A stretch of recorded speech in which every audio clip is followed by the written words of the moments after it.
संशयावरून धर्म जात विचारत दलित तरुणाला बेदम मारहाण करण्यात आली आहे। बुलढाणा जिल्ह्यातील खामगाव शहरातला हा धक्कादायक प्रकार आहे। धर्म विचारण्यासाठी तरुणाला नग्न करण्यात आलं।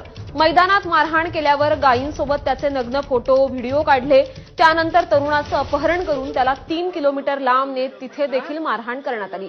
नशिबानं गस्तीवर असलेल्या पोलीस व्हॅनचा सायरन वाजल्यानं तरुणाचे प्राण वाचलेत। या मारहाणीत त्याचा एक डोळा निकामी झालाय तर नाकाचं हाड देखील मोडलंय। 3 तरुणांवर गुन्हा दाखल झालाय। मी बस स्टॉपवर बसलेला होतो।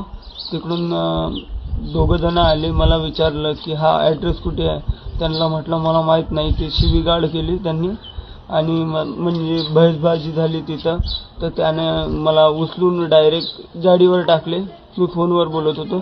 उचलून गाडीवर टाकले आणि काँग्रेस भवनला नेले। काँग्रेस भवनला नेल्याच्या नंतर तेथे खूप मारहाण केली की तू गाय चोरतो, गाय चोरतो, गाय चोर आहे असं म्हणून त्यांनी मारहाण केली।